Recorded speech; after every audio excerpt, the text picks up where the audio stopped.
We live in an age of noise. We are surrounded by constant signals, screens, and movement.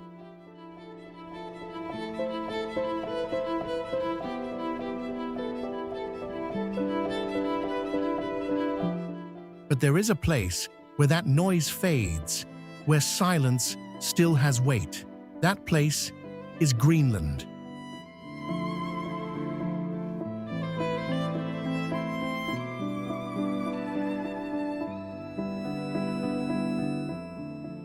Greenland is the largest island on Earth, covering about 2.16 million square kilometers, stretching deep into the Arctic between the Atlantic and polar seas.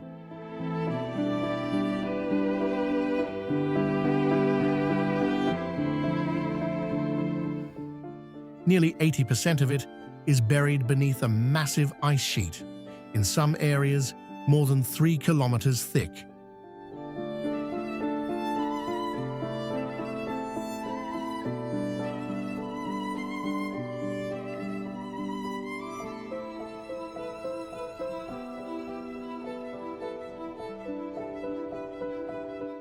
Winter temperatures can drop below -30 degrees Celsius, and darkness can last for months at a time.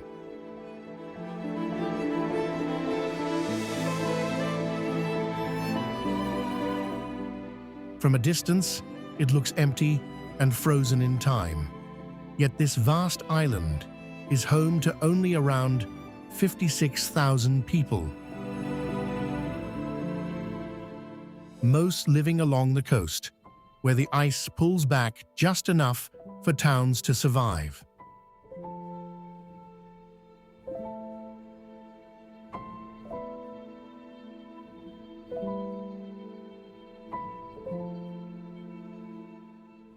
There are no highways crossing Greenland, no road trips from city to city.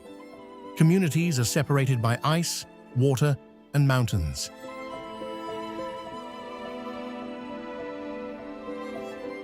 To travel, people rely on boats, aircraft, helicopters, and in some places, dog sleds.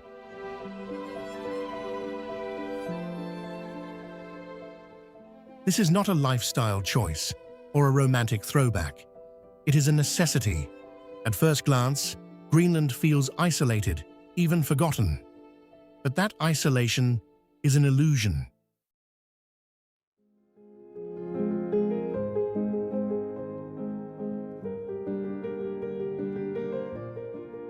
As Arctic ice retreats, Greenland's position has shifted from remote frontier to strategic ground. Beneath the ice lie rare earth elements and minerals tied to modern technology.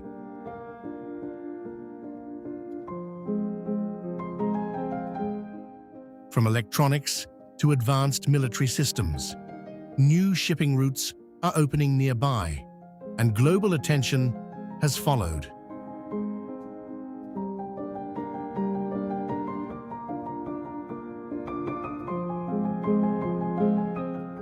The United States has maintained a military presence here since World War II and still operates the Pituffik space base in the far north.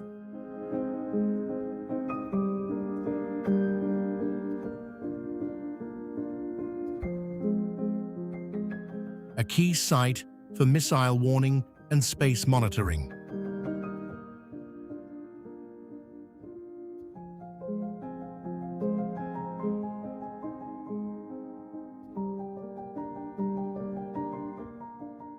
In 2019, global headlines followed when President Donald Trump openly suggested buying Greenland, an idea firmly rejected by both Denmark and Greenland.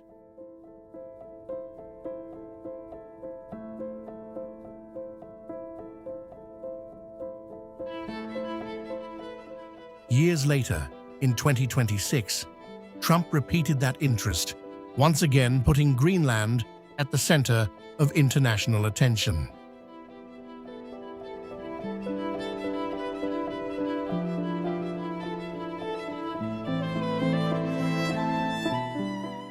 Geographically, The island is divided into 4 main regions, each with its own climate, culture, and way of life.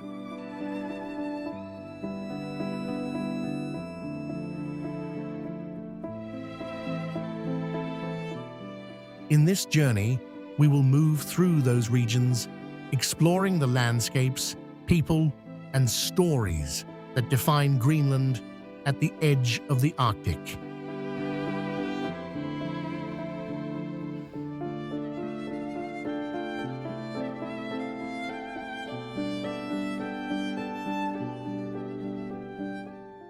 West Greenland, Kitaa.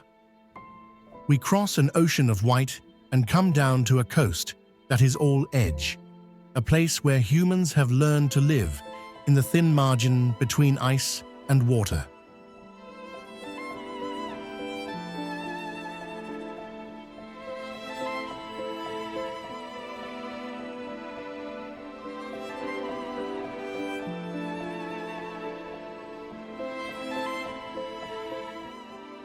West Greenland, also known as Kitaa, is the stretch that holds more people than any other part of this island. The capital Nuuk, the busy port town of Sisimiut, the ice-cut cliffs around Ilulissat. Say the names aloud, and you feel the geography in the syllables.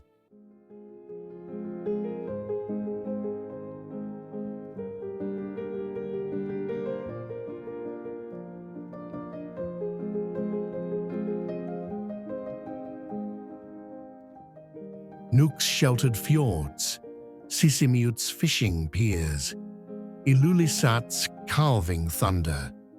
This is where Greenland's largest communities cluster, where political life finds its closest thing to a city, and where the practical tasks of running a modern Arctic society meet old patterns of living by sea and ice.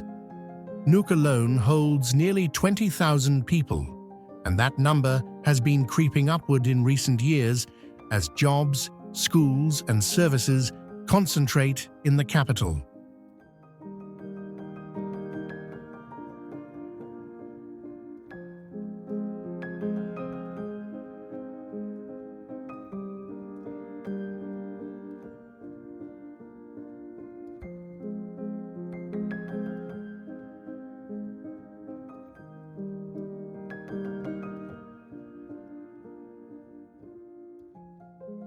Approach Nuuk by sea at dusk, and the first thing you notice is how the city hides itself in a handful of fjord arms.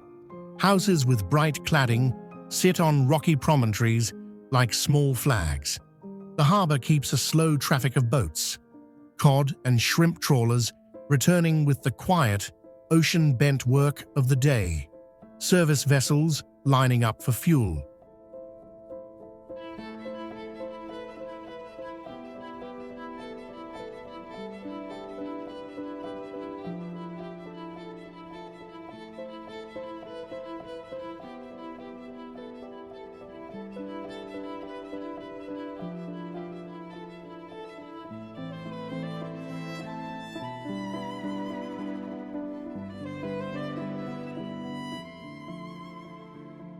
The occasional expedition ship that has come to watch the ice.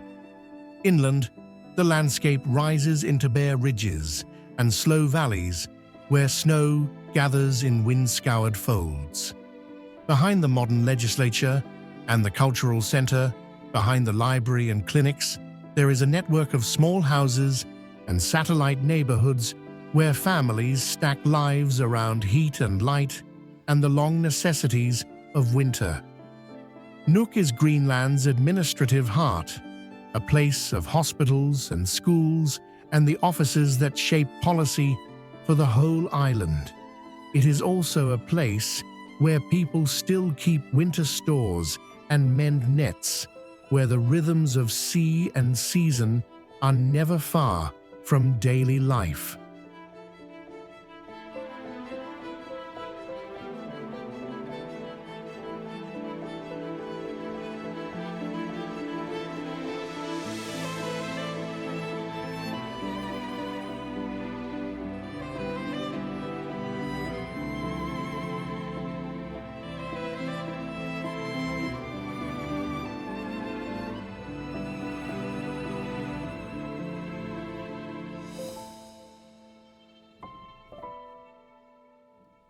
Travel north from Nuuk, and the map becomes a chain of fjords and rock, and the towns change like steps.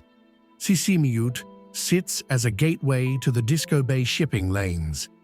Its docks are shaped around a work in life that depends on the sea's generosity. The town is a knot of workshops, fish processing sites, and family homes, with mountains rising close behind and wind cutting through the streets. Boats, not roads, are the daily infrastructure that moves food, fuel, and people in many places. Ilulissat is farther up the coast and carries a different kind of fame. Here, the ice sheet reaches the sea in a violent, visible way. The glacier that feeds the Ilulissat Icefjord, Kujalleq, is one of the fastest and most active glaciers on Earth. It carves enormous pieces of ice. Numbers measured by scientists put annual calving at roughly 35 cubic kilometers or more, creating icebergs that drift and grind and make a sound like distant falling thunder.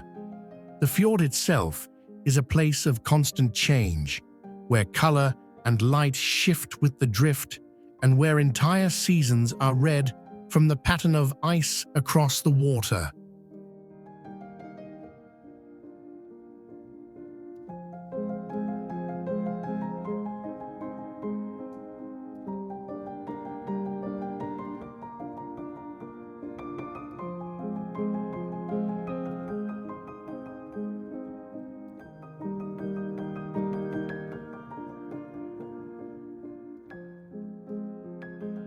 The human patterns here are braided with that ice. Fishing is not a hobby, but the spine of local economies. Cod, shrimp, halibut, and Greenlandic prawns form the bulk of exports from these western ports. Nationally, fishing makes up the dominant share of exported goods, and in practical terms, it supports hundreds of coastal communities that might otherwise be much smaller.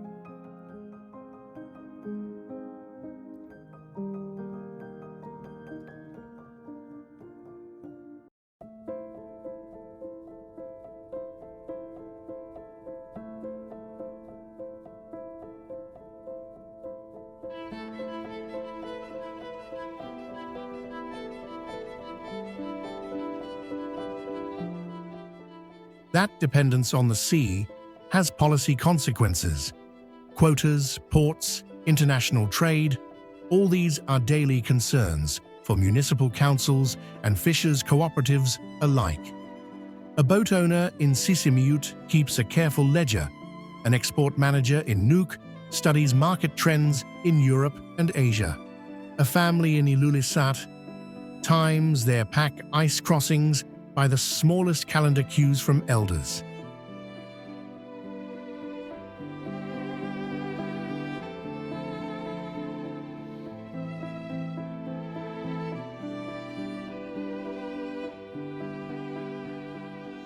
The resource is abundant in places, but its value is measured in both money and practice, in how nets are mended, how storage is managed, how cold chains are kept intact from deck to freezer to container ship.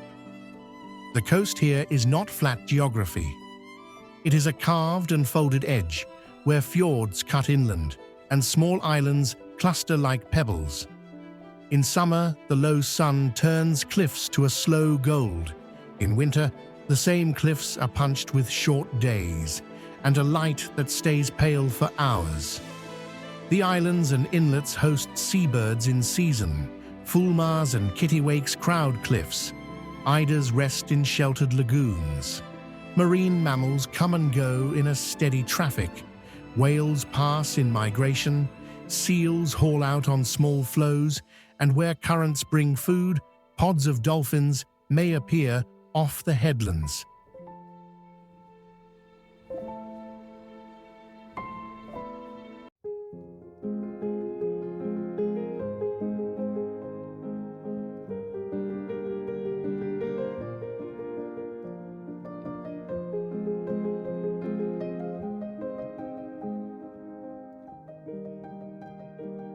the sea's life is both beautiful to watch and practical to live from. Hunters and fishers read tides and currents like we read maps. They know which headland will give a run of cod and which bay will hold shrimp the following week. That local knowledge is a kind of living chart, passed from elder to apprentice and recorded in 1,000 small ways. A painted buoy, a carved sign, a name for a rock in a mother tongue. Ilulissat's Icefjord deserves a slow shot. Stand on the rim at sunrise and the scene is architectural. Towers of blue-white tilted into daylight, shadows stacked inside the crevasses, small pools of meltwater like dark eyes. Scientists who watch these glaciers measure speed in meters a day. At times, the front moves at many tens of meters per day, and they measure the cubic kilometers of ice that break free and begin a new life as an iceberg.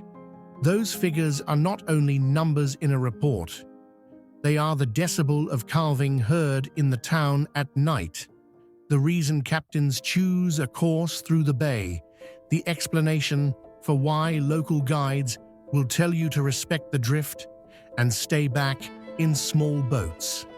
The ice shapes tourism too. Visitors come in growing numbers to see this violence and beauty closely, and the routes of expedition ships and landing craft have become a new seam between local economies and global curiosity. Kitaa is also political center and cultural hub. Nuuk hosts the parliament buildings, where Greenland's local government discusses budgets, infrastructure, and the island's relationship with Denmark. It is a place that combines public institutions with cultural life. Museums that hold stories of Inuit settlement, galleries where modern Greenlandic artists show work that mixes old imagery and new media, and small theaters where plays in the Greenlandic language are staged. Education and health services concentrate here. Regional hospitals, specialist clinics, and universities draw people from smaller towns for care and study. That concentration creates opportunities, better jobs, higher wages, and more services. It also creates a human geography marked by movement. People migrate to Nuuk for training and work, leaving smaller coastal settlements shorter staffed and more fragile. These flows are shaping how Greenland thinks about itself, how to keep communities alive, while also providing modern services in a difficult, spread-out territory.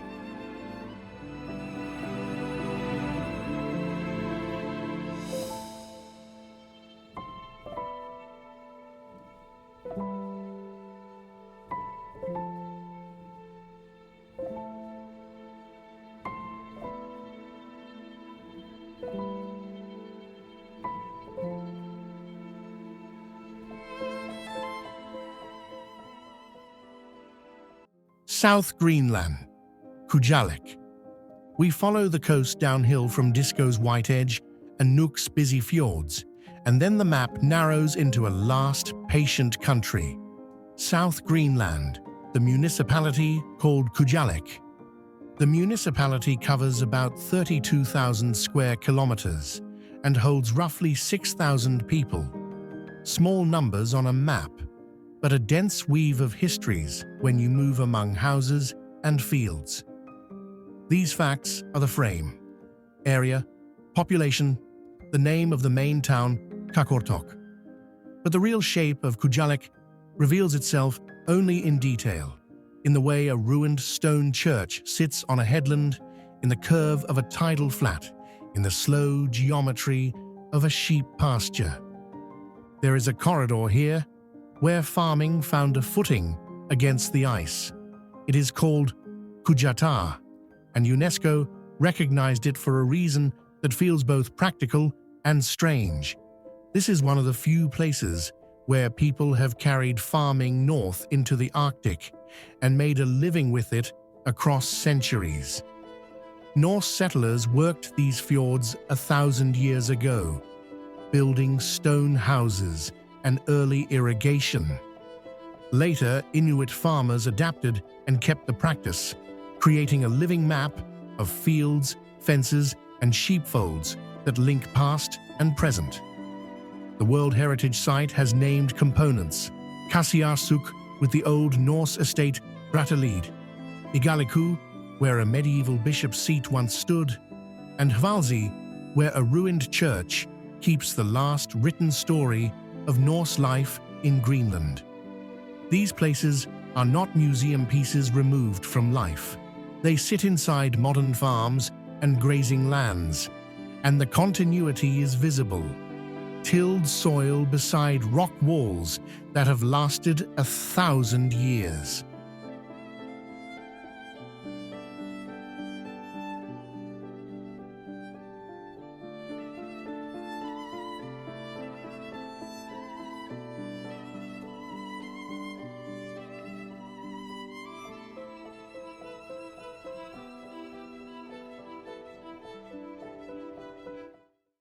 Walk into Qaanaaq, and the slope reads like a palimpsest.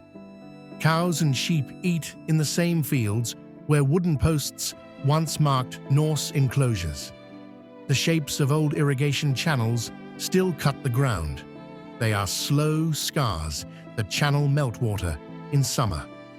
A visitor standing on a thin ridge can look out across a cluster of low green fields edged by stone. And then beyond that, the sea that carried the earliest ships.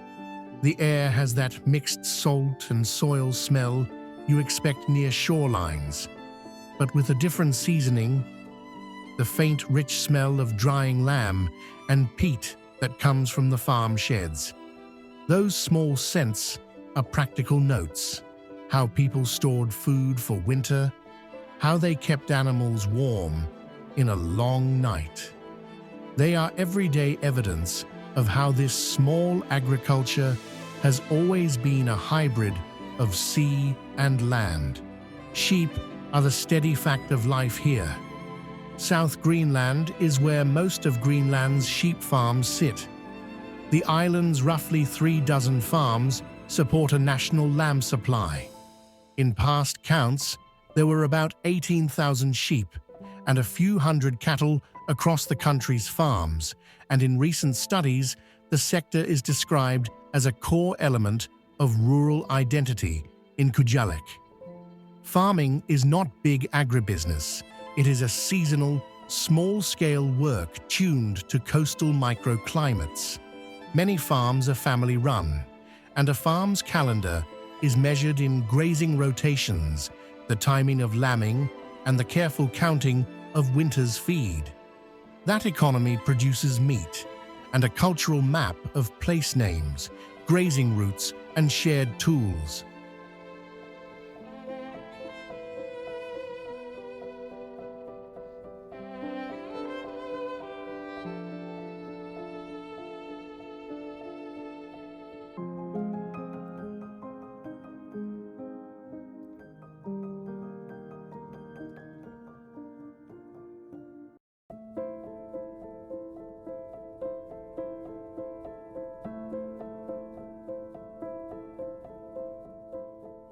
A young farmer here learns the same legible skills an elder once taught: the season to move stock, where to find sheltered grass, which headland will bring wind, and which valley holds quiet snow.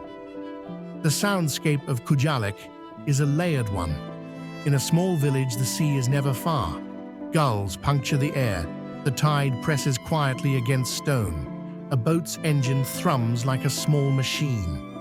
Again and again, you hear the bleat of sheep and the clack of a gate closing. In spring, the ground sighs with meltwater. Channels that were frozen open, like small dark veins, begin to run. Summer brings long, soft light and a chorus of insects you might not expect in an Arctic field. Midges and flies that find the sheltered grasslands hospitable. In autumn, the first sharp nights arrive and the sound tightens. People close sheds, move animals, check stores. The coastal towns are small hubs where different trades meet. Qaanaaq is the municipal center, a place where administrative life and local craft sit side by side. Its rows of painted houses lean down toward a harbor that keeps a low beat of activity. Fishing boats, transport vessels, and sometimes a tourist zodiac or two. Narsarsuaq and Nanortalik are other points on the coastal string. Each town has its own harbor fields. Nanortalik's cliffs reach like teeth into the sky, and its small streets cluster below them, while Narsarsuaq sits near fjords that shelter boats and fields. These towns manage the logistics of coastal life.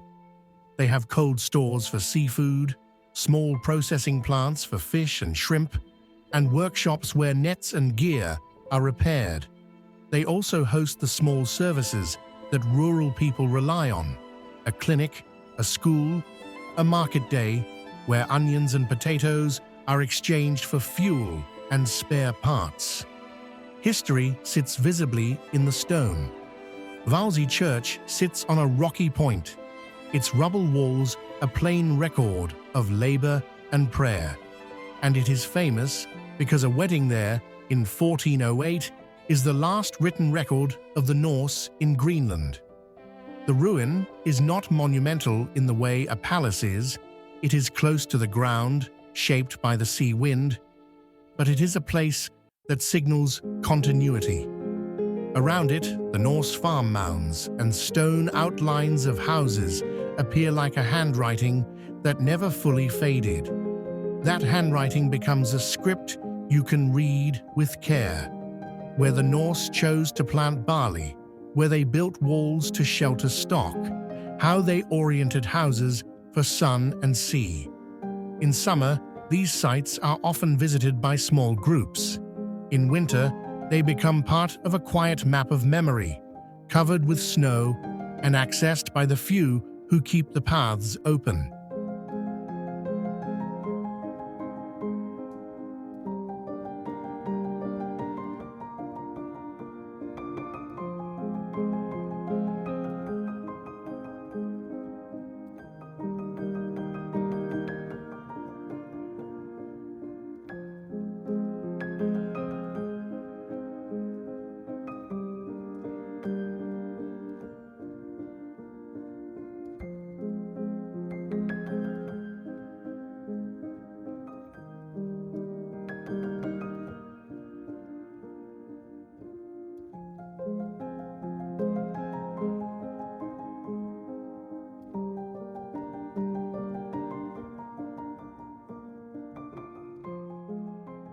Narsarsuaq is a different, louder kind of history.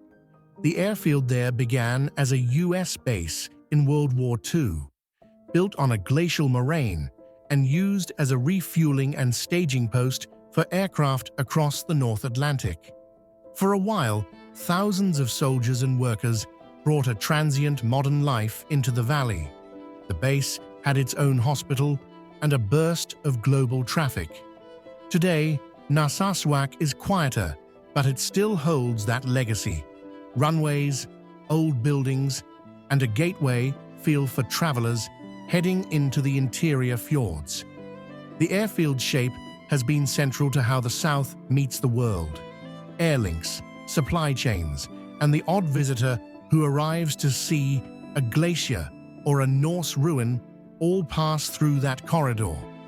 As regional transport evolves, new small airports closer to towns are being built.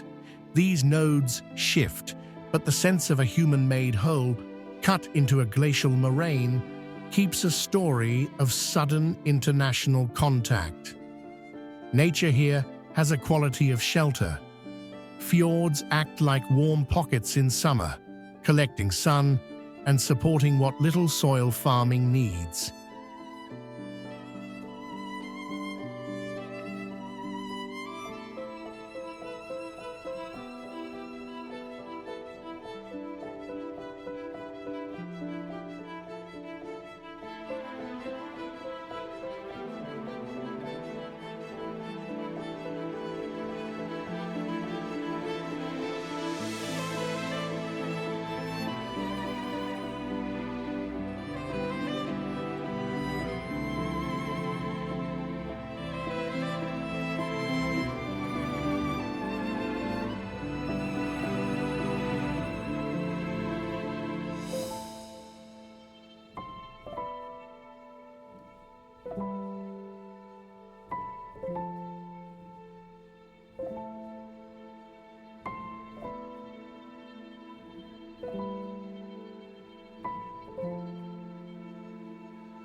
The coastline is jagged and often dotted with small islands that break wind and provide calm moorings for boats.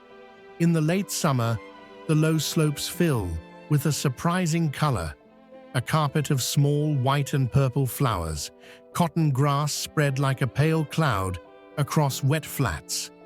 Bird cliffs hold fulmars and kittiwakes in season. Eiders nest in quiet bays.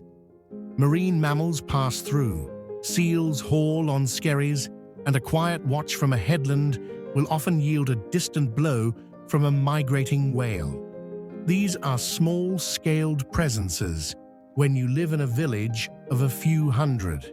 They are also the resources that have fed people here for generations.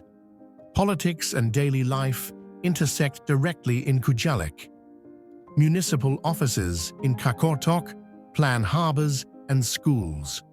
Local councils decide on ferry timetables and small infrastructure grants. Regional development plans try to balance jobs with environmental protection.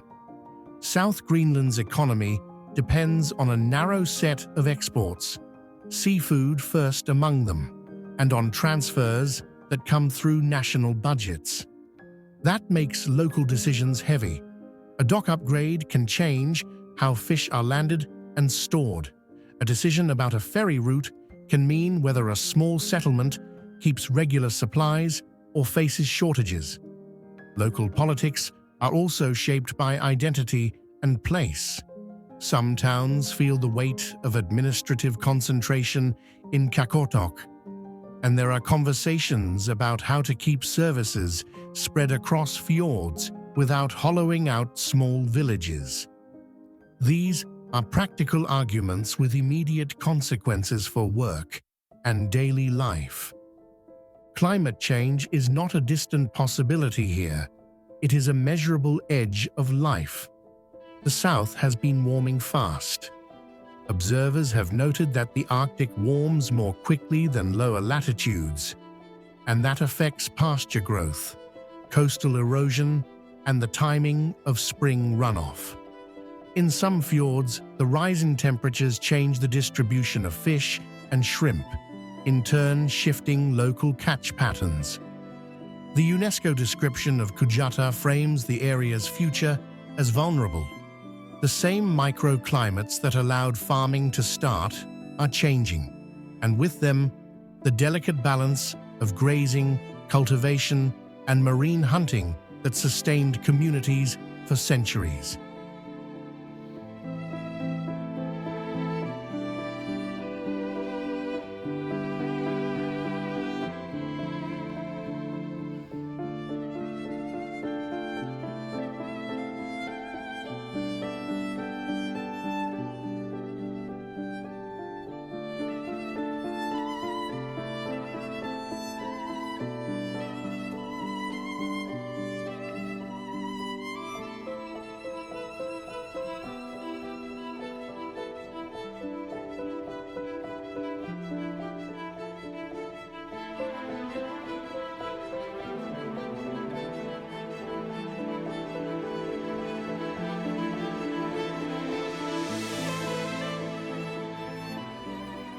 For farmers and fishers, these shifts are practical risks. A thaw that unsettles storehouses, a storm that damages a jetty, or a change in sea temperature that moves a school of shrimp farther offshore. These are the kinds of changes you hear about at kitchen tables in Qaanaaq as much as in policy reports in Nuuk, North Greenland, Avannaata. We leave the soft fjords of the south and the green pockets of the west, and we go higher. The maps become sparse, and the lived scale of things changes.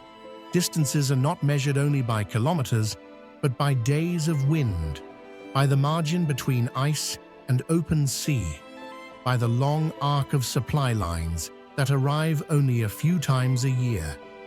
In the north, the place known to older maps as Avannaata and now largely covered by the Avannaata municipal borders, people live where the world is patient and precise.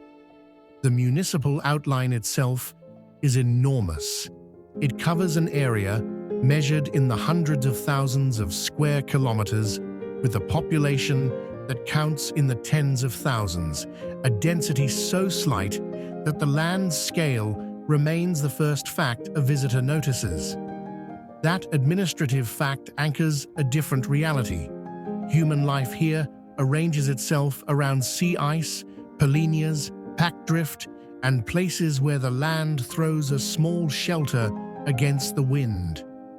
The first thing the North teaches you is how to listen to light. At 65 degrees north and beyond, the year bends differently. There are months when the sun never sets, and months when night feels like a long blue cloth laid over the world. Those shifts are not only poetic, they are the rhythm of work. In summer, the sea opens and boats move, like small, bright promises between islands. In winter, the pack ice is a road, and sleds and small aircraft become the normal way to reach a place. In winter, the pack ice is a road, and sleds and small aircraft become the normal way to reach a place. The sky here gives and takes growth.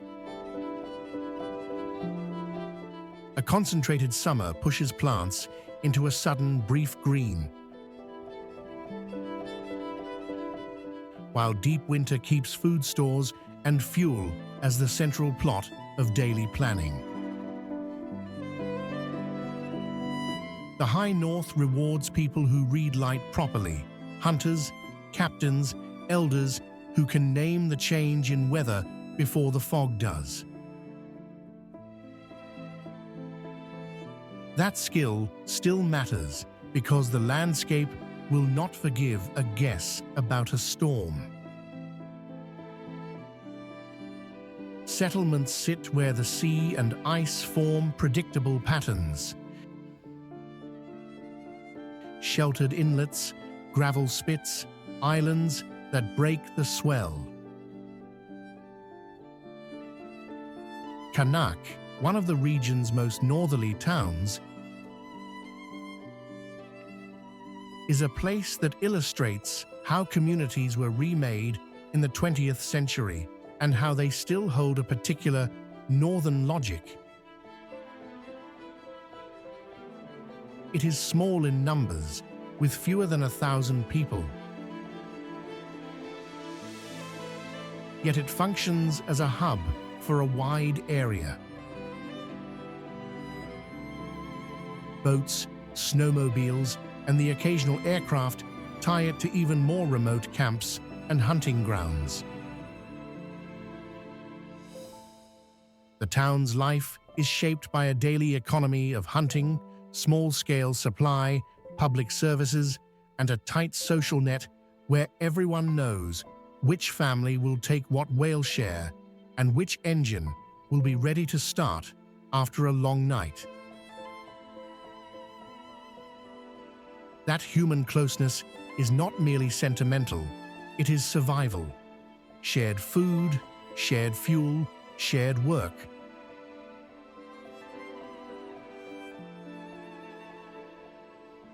These are the practical networks that keep Northerners warm and fed through long, lean seasons.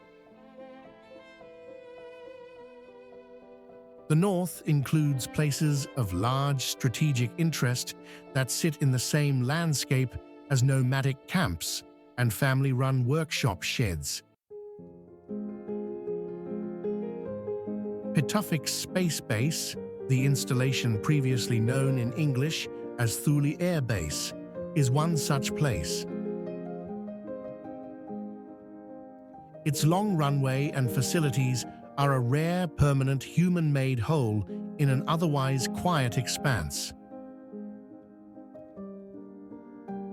The base is not a local village. It is a global instrument placed inside the Arctic, part of a system that watches far beyond Greenland's coasts. For people living nearby, its presence is a layered reality. It brought forced relocations and deep changes in the 20th century, and it continues to be a locus of logistics, supply ships, and seasonal traffic. It is also a reminder of how external geopolitics fold into daily northern life. A remote airfield can mean jobs and transport one day, and memories of displacement the next. Those memories are long. They sit in elders' stories and in the way certain valleys remain off-limits, marked by official lines and by small signs of loss. Between towns and bases, there are archipelagos where life moves more slowly than a noon tide. The Upernavik archipelago, a chain of small islands and islets pushed close to the coast, is a place of roofs and wooden piers set against tall water. There are more people here than on some northern shores because the sea provides a steady catch and because the islands produce shelter from the worst of the wind. A town like Upernavik holds 1,000 or so people. That small population is nevertheless dense in services relative to outlying camps. It hosts a museum, boatyards, a fish processing line, and schoolrooms where children learn both the global curriculum and the local language of sea ice patterns.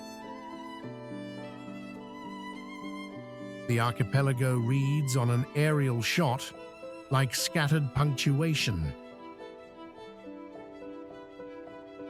Each island, a small chapter in a long maritime story.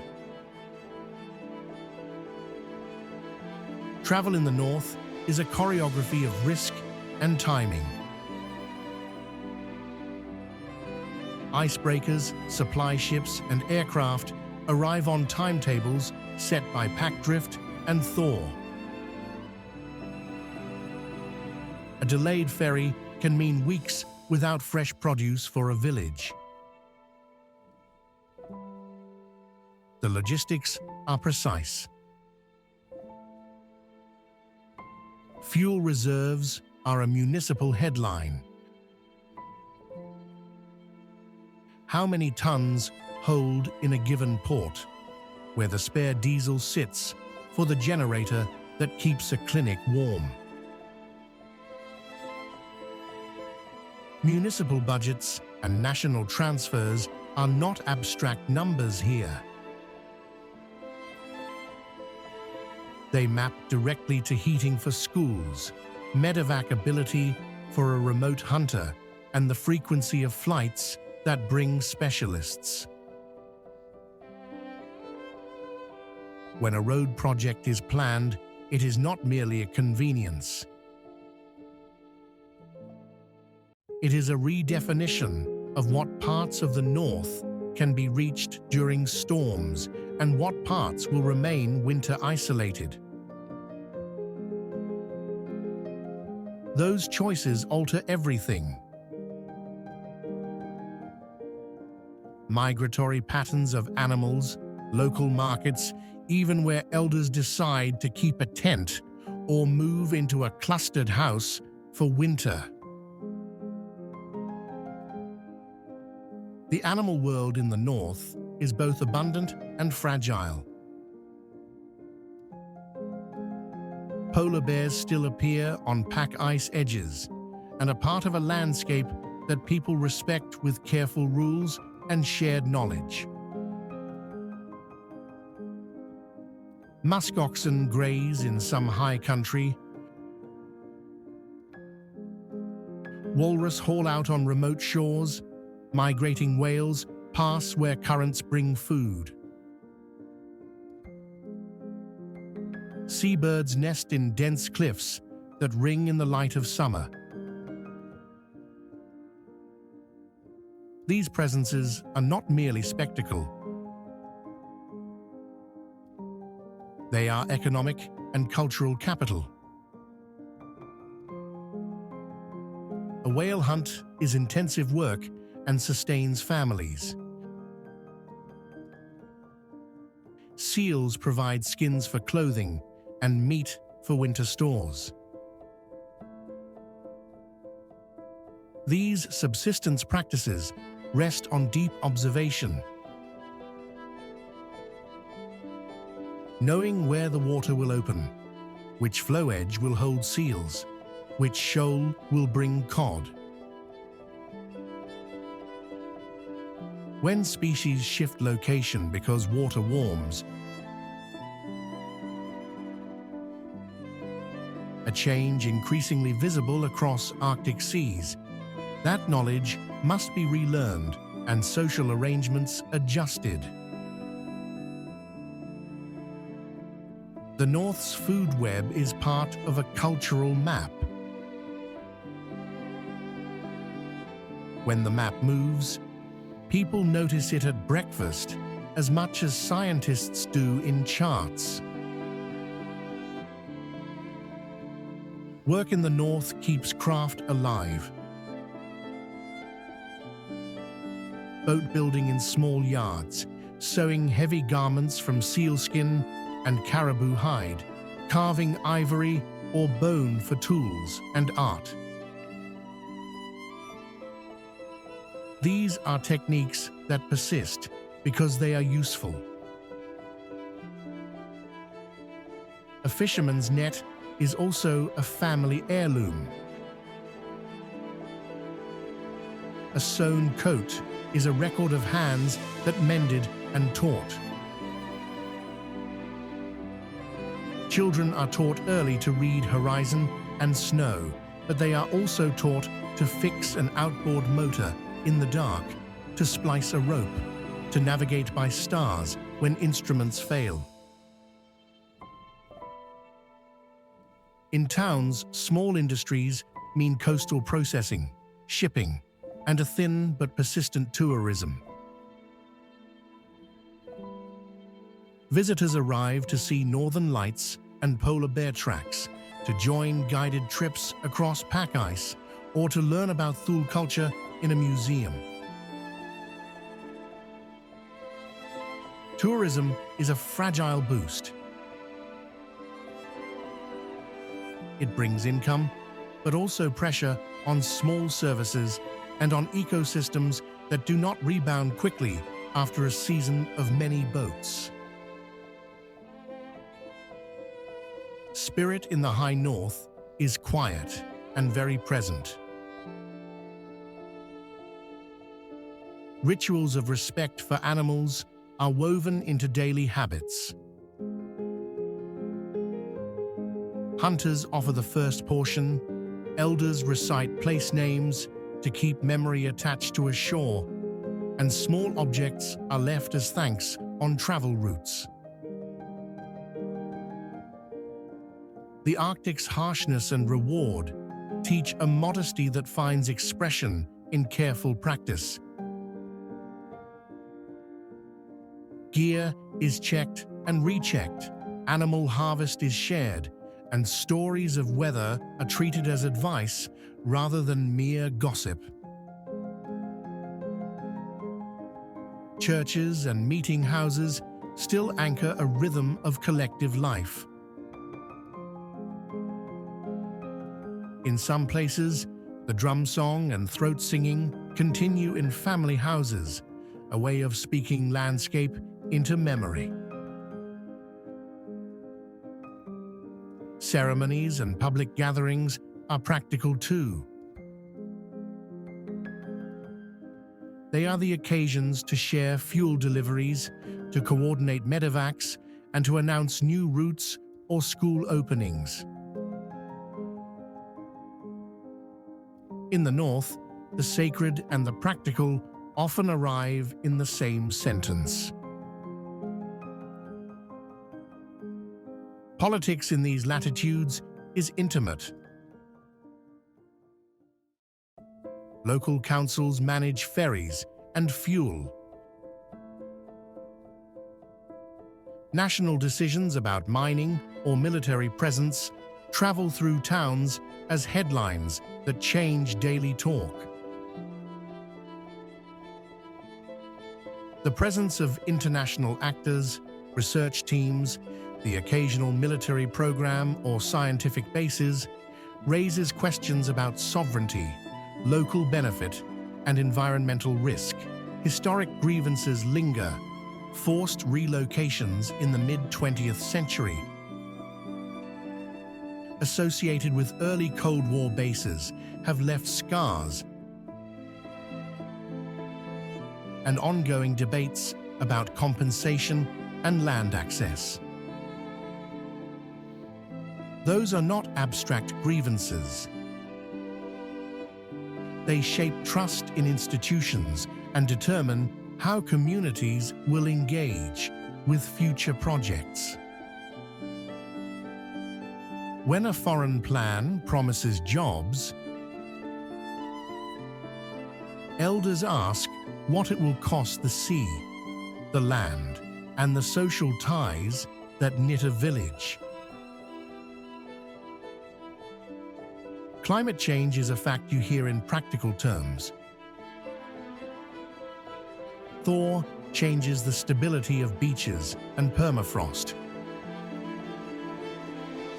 making some old trails unreliable and forcing infrastructure upgrades. Sea ice seasons are measurable shorter in many places. This changes the timing of hunting and the safety of travel. Municipal planners watch charts that show shifts in ice cover. Hunters watch the sea itself. Both sets of knowledge matter. The result is a mix of adaptation and anxiety. New boats and life rafts arrive. But so do conversations about where a town will be safe in 50 years. Those questions are not only technical, they blot into language and ceremony. The North has always been a place of contingency. The scale of change today moves the frame from occasional crisis to a long-term project of adjustment. East Greenland, Tunu. We move from the hard, patient logic of the high north and let the coastline bend us eastward to Tunu, East Greenland, a place where fjords carve inward like fingers and the world opens into odd, private rooms of sea, ice, and rock.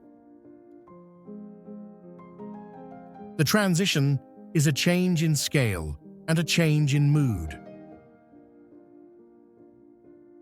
The winds here carry salt and glacier dust. The light sits low for a long time in summer and in winter becomes a blue memory. East Greenland is not one shape. It is a coastline of long fjords, of islands and narrow straits, of cliffs that hold bird colonies and coves where hunters still mend their boats. Small towns sit like punctuation marks on this long sentence. Tasiilaq, on Amasalik Island, the remote settlement of Itokkoturmeet at the mouth of Scoresby Sound. And thin strings of huts that appear only to those who know the map by heart. Tasiilaq is the largest community on the eastern coast, home to roughly 2,000 people. And it functions as a gateway for life and travel into the ice-choked inlets. To arrive at Tasiilaq is to feel how place can become a shelter. Houses cluster in colors against a backdrop of stony ridges and narrow water. In summer, the fjord fills with small bergs, and boats slosh gently at wooden piers while people go about the small businesses of a town that must be both modern and self-sufficient. Life here moves to a schedule set by weather and by the rhythm of the sea. Helicopters stitch Tasiilaq to nearby Ilulissat and beyond. During open water months, small boats extend reach into hidden bays. Winter sleds and snowmobiles become the local highways. That limited connectivity has given rise to a local culture that values careful planning. Supplies for the long winter are counted in kilograms and tins. And the social economy, who shares meat, who has space for extra fuel, is as important as any municipal ledger. The language of the place, East Greenlandic, holds place names that point to coves and reefs with an accuracy maps can lose. The fjords here are not gentle features on a map. They are working landscapes. Sisimiut, the Icefjord near Tasiilaq, is a living corridor of glaciers and floating blue towers. It is fed by active glaciers whose speed and behavior are watched by scientists and by captains who choose routes through pack ice. Glaciers can surge, carve, and rearrange the local seascape in weeks. In recent seasons, observers documented dramatic changes in glacier fronts and sudden carving events that reshape the fjord and make the water into a moving gallery of sculpted ice. The presence of such active ice gives the whole coast a sense of immediacy. Sound becomes a measure of scale when a berg carves in the distance, and the whole waterline answers with a small, distant thunder. Farther north and east, Scoresby Sound, Qangattitiaq, opens like a vast, tree-shaped system of fjords, one of the largest in the world. Its main trunk stretching over 100 kilometers inland, and its branches cutting a region roughly the size of many countries. The long fjord system holds deep water and sheer cliffs, and the tiny settlement at its mouth, Itokkoturmit, is often described as one of the most remote towns on Earth. There are places in that sound where silence is not absence, but a dense presence, the hollowed echo of cliffs, the slow spin of an iceberg, the spatter of guillemots on rock. For people who live at Scoresby's edge, the sound is both a highway and a storehouse. It carries whales and seals, the fish that feed communities, and the ice that will decide the season's hunting routes.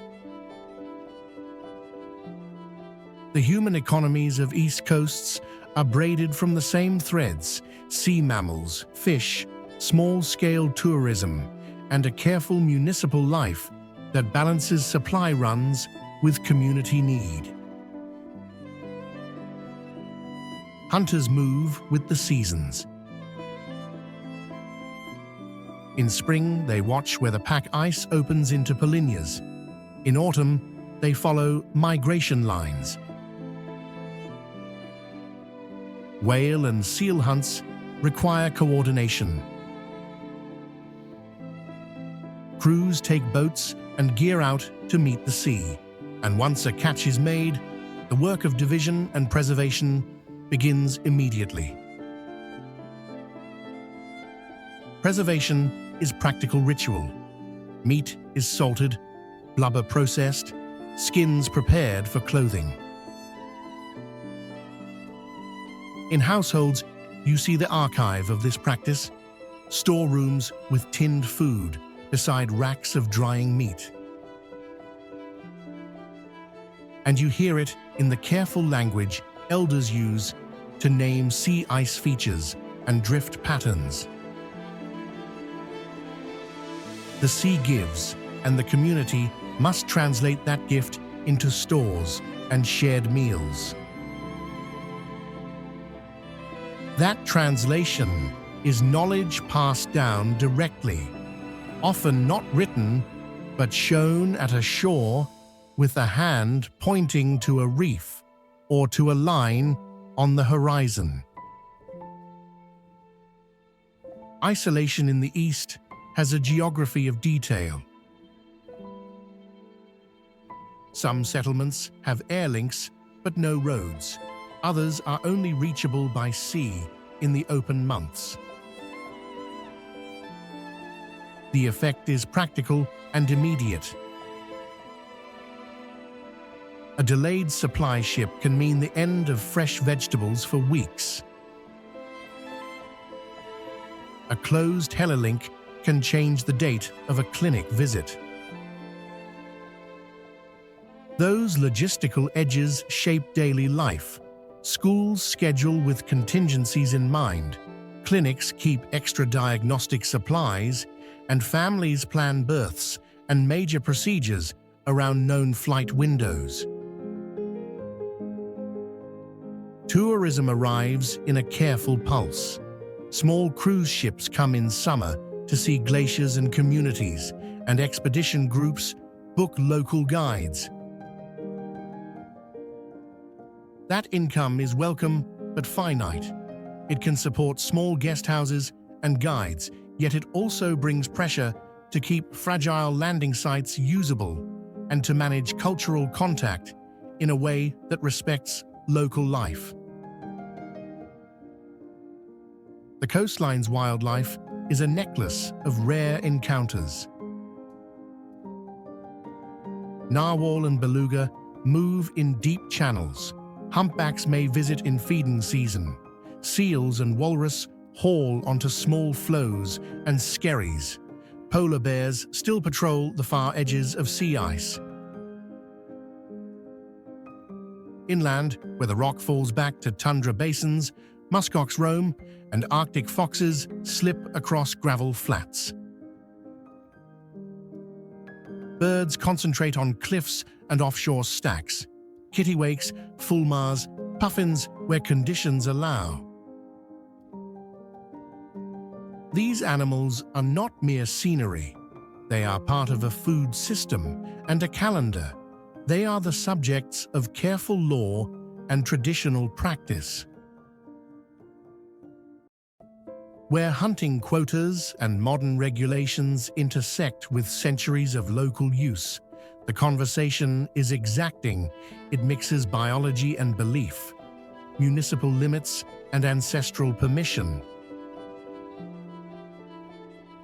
The result is a set of live-in agreements that try to keep harvests sustainable while recognizing that change in climate and in ice patterns forces adaptation.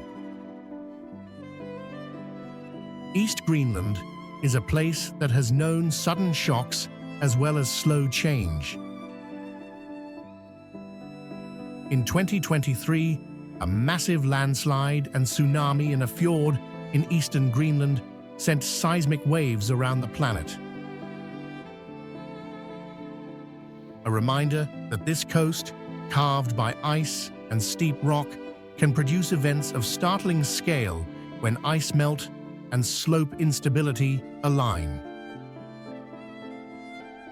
That tragedy and its scientific aftermath have made safety and monitoring a new priority for coastal managers and for communities who keep seasonal routes near fjord mouths.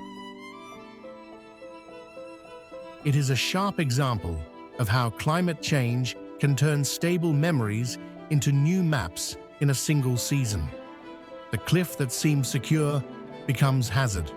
The route that is always open becomes risky. A shrine or a hunting hut might be swept away in an hour. Those are facts that change how elders teach and how local councils plan. Politics here runs on small scales with big stakes. East Greenland falls mainly within the Narsarsuaq municipality for administration, but the lived governance often happens in village councils and hunting associations. Decisions about where to place a heliport, how to schedule a supply run, or whether to allow a cruise landing at a beach full of nesting birds are municipal decisions that shape daily life, national-level debates. Over mining exploration along the coast, about how to balance economic development with environmental risk, about funding for remote health services. Filter down into tight conversations in town halls and kitchens. The actors are many. Local hunters who insist on long-term access to hunting grounds. Municipal managers who must balance budgets. National politicians who face the difficult math of infrastructure in a low-density, high-cost environment, and outside companies interested in resources or tourism. Those interactions are often practical and urgent. They are not abstract debates. They determine whether a clinic has a generator or whether young people see a reason to stay. Culture in Tunu is adaptive and precise. Communities keep a strong sense of place through language, story, and ritual. Place names encode travel advice.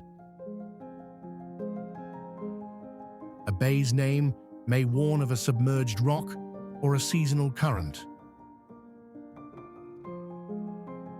Stories taught to children mark where an iceberg grounded one year, or where a particular sea access dried up after a storm.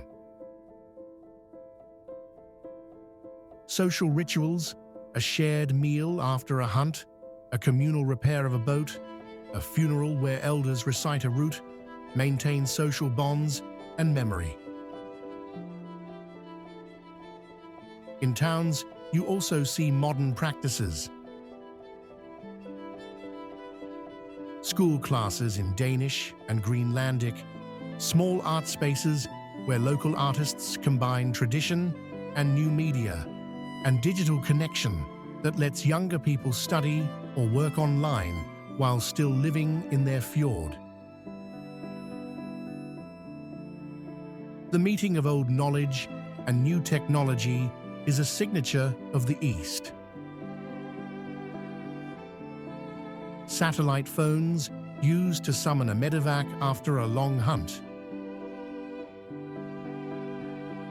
Drones mapping coastal erosion. Elders recording place names into a database so that the map will not forget. If you enjoyed this journey through Greenland, your support truly helps. Like the video, share it with others, and subscribe for more documentaries like this one.